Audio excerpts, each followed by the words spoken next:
Magandang gabi sa bawat isa. Muli, night devotion tayo. At dito pa rin tayo sa verse 20 ng Kawikaan. At kagabi ay natapos tayo ng mula verse 11 hanggang 20. So ngayon, umpisa natin sa verse 21 hanggang 30. At yun, umpisa na natin. Ang perang hindi pinaghirapan, kung kagastusin ay walang hinayang. Huwag mong gantihan ng masama ang masama. Tutulungan ka ni Yahweh sa kanya ka magtiwala. Si Yahweh ay napupuot sa panukat na di tama. Siya ay namumuhi sa timbangang may daya. Si Yahweh lamang ang nagtatakda ng ating landas. Kaya huwag ipagyabang ang iyong lakbayin. Bago mangako sa Diyos, ay isiping mabuti upang hindi ka magsisi sa bandang huli. Malalaman ng hari ang matalino. Ulitin ko lang verse 26. Malalaman ng haring matalino ang lahat ng gumagawa ng masama, at pagdating ng araw, sila ay parusahan ng walang awa. Binigyan tayo ni Yahweh ng isipan at ng budhi, kaya wala tayong may tatago kahit na sandali. Ang haring tapat at makatarungan ay magtatagal sa kanyang luklukan. Karangalan ng kabataan ang kanyang kalakasan. Ang putong ng katandaan, buhok na panay-uban. Hampas na lumalatay ay lumilinis ng kasamaan. At ang palong na daramay humuhugas sa kalooban. Ang nakuha kong aral dito at ang aking natutunan sa verse 21 hanggang 30 ay itong verse 30 at itong verse 22.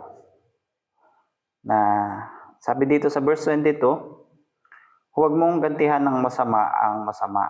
Tutulungan ka ni Yahweh, sa kanya ka magtiwala. So yun, kung tayo man ay nagawa ng masamang kalooban sa atin, masamang salita, o ano pa man na masama na ginawa sa atin, ay nawa huwag nating gantihan ng masama, kundi gantihan natin sila ng kabutihan. At sa Diyos tayo magtiwala at tutulungan tayo ng ating Panginoon. At yun, isang bagay na natutunan ko dito na gaano man kasama yung nagawa sa atin ay wag natin gawa ng masama. At isang halimbawa na doon ay yung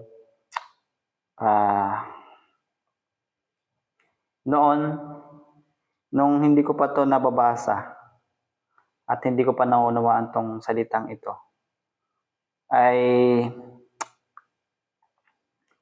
pag ako ginawa ng masama, ay binabalik ko yung masamang ginawa sa akin noon.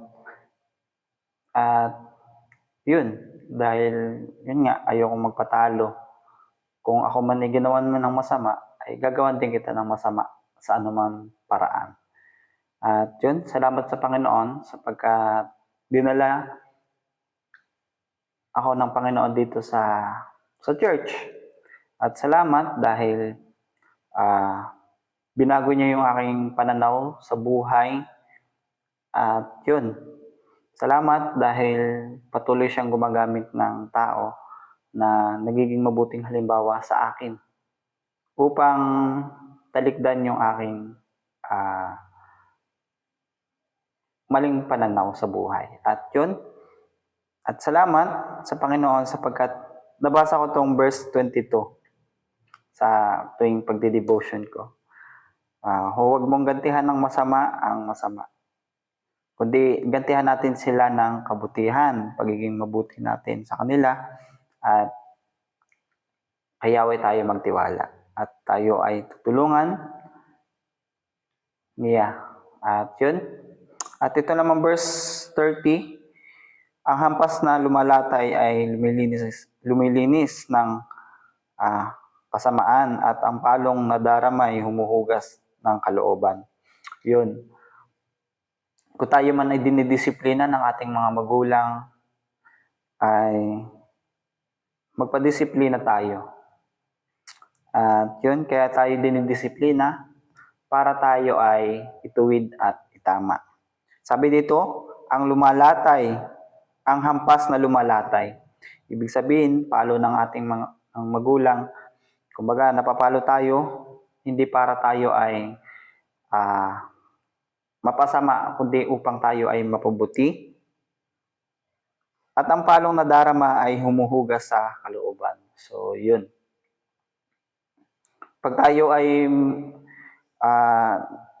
napapalo, ay nahugasan yung ating kalooban. Kumbaga, yung pagiging mapagmataas natin at yung pagiging suel natin ay kumbaga nababago dahil dun sa mga latay na ating nadarama. At yun, salamat dahil patuloy nyo akong sinasamahan at sana ay may naunawaan kayo dun sa aking gustong iparating. At yun, salamat dahil patuloy nyo akong sinasamahan at sinusuportahan. At patuloy tayong magpasalamat sa anumang sitwasyon ng buhay.